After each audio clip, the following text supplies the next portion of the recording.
Titori, janito, titori, janito, janito, titori, janito, titori, titori, janito, titori, titori, janito, titori, janito, titori, voilà. Eh bien, Joseph, il a retrouvé une famille. Il a retrouvé un cadre où il peut encore mieux s'exprimer. Mais malheureusement, il a commis une faute. C'est quoi la faute? La femme de Potiphar. Joseph était dans la maison, il travaillait bien, il faisait tout, mais il savait que la femme de Potiphar est en chaud nous vions.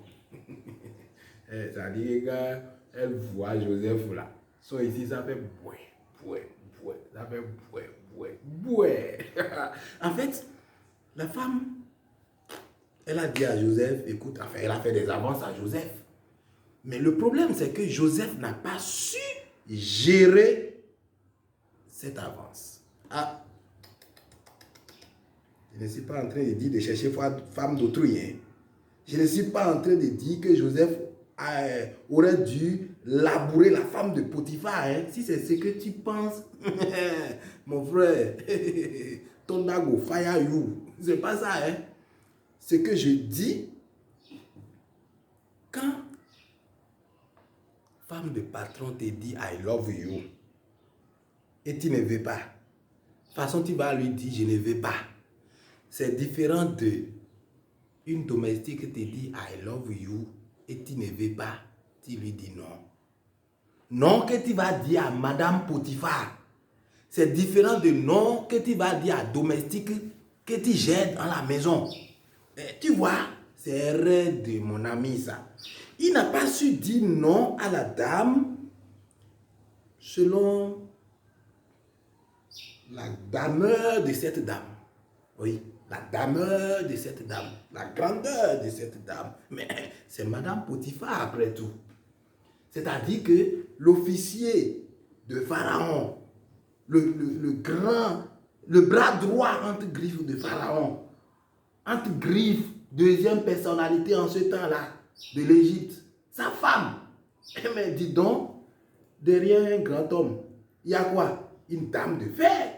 C'est-à-dire que c'est une dame, cette dame-là, même à digloquie de Potiphar, là, c'est entre ses mains. Hein? Les testicules de Potiphar, c'est entre ses mains. Si elle veut, là, elle prend les testicules de Potiphar, elle fait comme ça.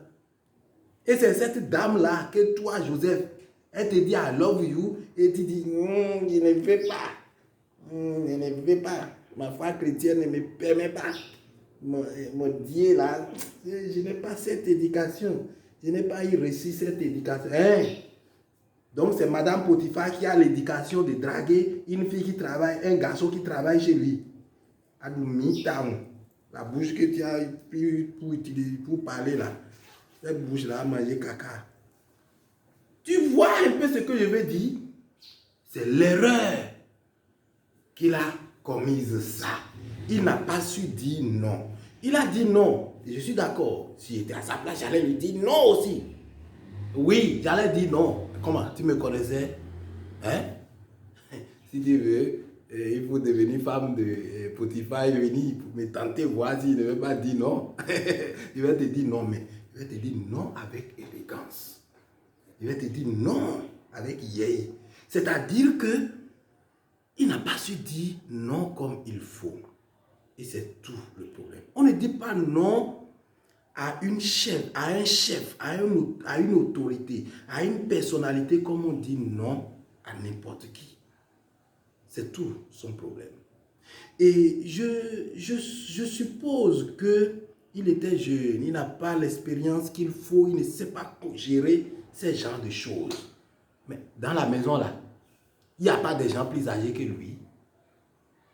Ce n'est pas parce qu'il gère, Potiphar lui a délégué le pouvoir de gérer les gens qu'il est plus grand, plus âgé ou plus sage que tout le monde. Non, il y a des gens dedans. Parmi les gens qu'il gérait dans la maison de Potiphar, il y a certainement des gens qui sont plus âgés que lui.